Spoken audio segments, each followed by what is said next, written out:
Assalamualaikum warahmatullahi wabarakatuh. Perkenalkan, saya Rasari Hari. Di sini saya akan menjelaskan mengenai prinsip kompleks, yaitu pada suatu kasus, yaitu visualisasi aliran fluida menggunakan variabel kompleks pada model dinamika air tanah. Nah, jadi pada kasus ini akan diselesaikan menggunakan variabel kompleks dan pada model dinamika air tanah.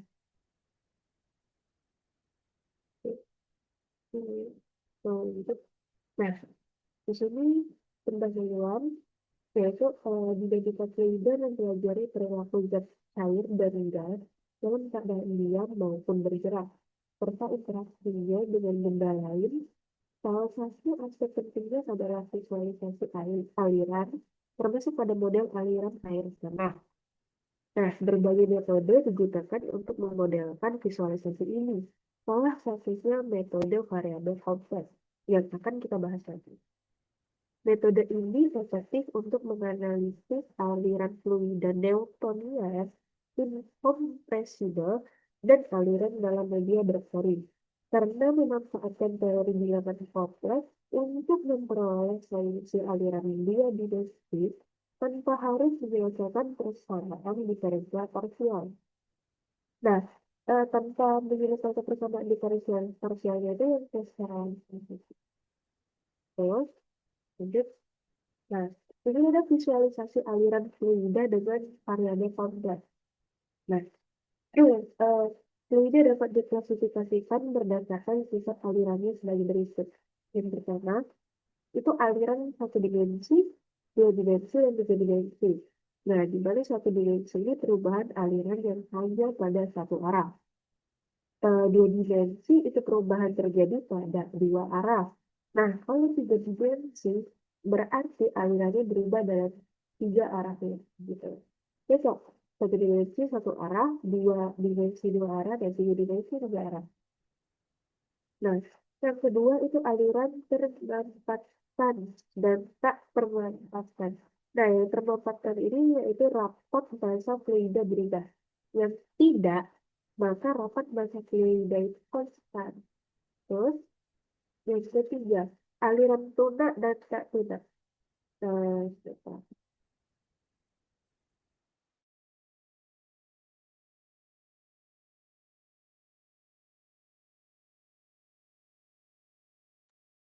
Hmm. Yang ketiga itu aliran tuna dan tak tuna. Yang tuna itu berarti sifat aliran tidak berubah terhadap waktu. Yang tak tuna, sifat aliran itu berubah terhadap waktu. Nah, yang keempat itu aliran seragam bentuk seragam.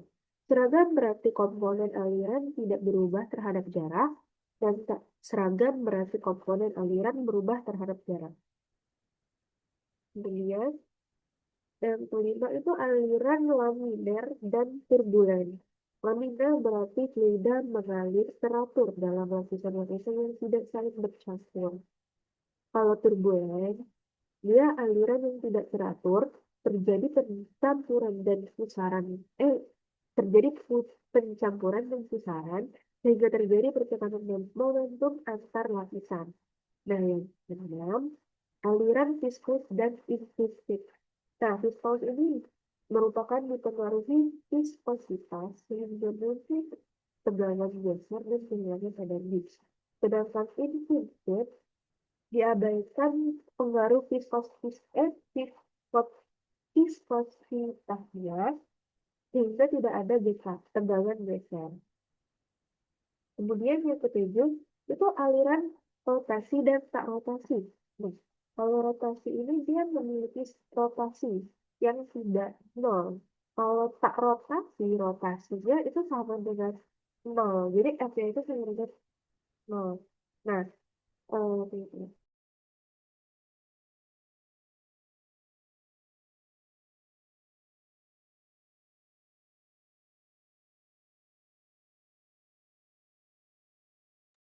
nah, untuk aliran tak rotasi dia dimensinya maka menjadi do X per do X dikurangi do Y per do Y sama dengan 0.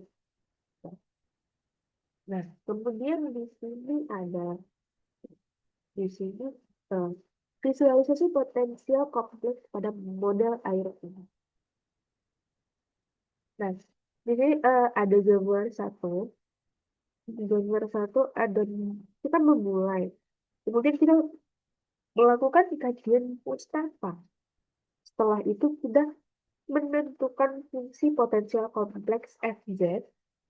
Kemudian kita visualisasikan dan analisis hasil visualisasi setelah itu. Nah, di sini kita ada penjelasannya. Secara umum, prosedur kerja untuk visualisasi potensial kompleks pada model air tanah adalah sebagai berikut. Yaitu memulai kajian pustaka nih. Kemudian menentukan fungsi potensial kompleks aliran fluida FZ yang akan digunakan untuk simulasi. Terus menggunakan program MATLAB untuk mensimulasikan sebaran potensial dari fungsi potensial kompleks yang telah ditentukan. Oh, kemudian yang keempat ada mensimulasikan bentuk potensial dari fungsi aliran potensial yang telah ditentukan. Kemudian yang kelima, melakukan analisis hasil simulasi. Oke, lihat. Nah, ini ada hasilnya nih. Kita jadi simulasi aliran potensial fluida di deteksi dilakukan untuk sistem tugas sumur dengan variasi laju pembentukan. Fungsi potensial kompleks digunakan untuk aliran dasar dan aliran sumur, yaitu F1Z sama dengan minus vektor 0Z, kemudian F derajatnya yaitu sama dengan I per 2 I lem Z dikurang Z lem Z dikurang Z1. Kemudian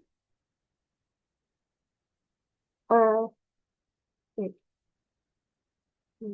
kemudian dengan fungsi mempresentasikan aliran sumber atau surf flow di mana adalah laju pengumpaan dan adalah laju posisi sumur dalam bilangan kompleks. Nah, visualisasi juga menggunakan metode cermin. Hasil simulasi ditampilkan pada gambar 3 sampai 5. Jadi nanti ada gambar dari 3 sampai 3 sampai 5. Nah, garis putih menunjukkan garis arus yaitu streamline. Kemudian garis biru adalah garis ekuipotensial atau ekuipotensial. Nah, keduanya selalu tegak lurus. Warna hitam menunjukkan arah medan aliran dan warna merah menunjukkan potensial tertinggi dan biru menunjukkan potensial terendah. Nah, di sini ada gambar 3 yaitu pola garis arus dan garis ekuipotensial dengan laju pemanfaatan 2 meter per second kubik dan 5 meter per second kubik. Jadi di sini kita lihat lagi, garis putih menunjukkan garis arus, garis biru menunjukkan garis ekuipotensial, yang keduanya itu tegak lurus. Pada hitam menunjukkan medan aliran, warna merah menunjukkan potensial tertinggi dan biru menunjukkan potensial terendah. Ini potensial tertinggi, terendah, dan panas-panasnya itu semua udah bisa tulis. Kemudian ini gambar keempat. Nah, ini gambar ketiga, ini gambar keempat. Gambar keempat itu pola garis arus dan garis ekuipotensial dengan laju pengumpaan. Ini laju pengumpaannya dari ini. Dari tadi itu 2, sedangkan yang ini 5. Nah, gambarnya berbeda kan. Terus yang kemudian ini ada gambar 5, yaitu pola garis arus dan garis ekuipotensial dengan laju pengumpaan 8 meter per second kubik dan 11 meter per second kubik. Jadi yang ini tadi 2 dan 5, ini 5 dan 8, ini 8 dan 9. Nah, jadi berarti kita udah apa ya? Kita mengikuti prosedurnya yaitu melakukan kajian, menentukan fungsi, membuat program, dan mensimulasikan bentuk potensial dari fungsi aliran potensialnya, dan melakukan analisis hasil. Nah, dari semua ini didapatlah hasil begini yang sudah kita cari, yaitu kajian melakukan kajiannya, fungsinya, terus programnya, itu kita membuat hasil ini yang divisualisasikan begini. Ada tiga detail. Yang penjelasan dari saya mengenai fungsi kompleks yang diterapkan pada kasus kali ini, yaitu memvisualisasikan.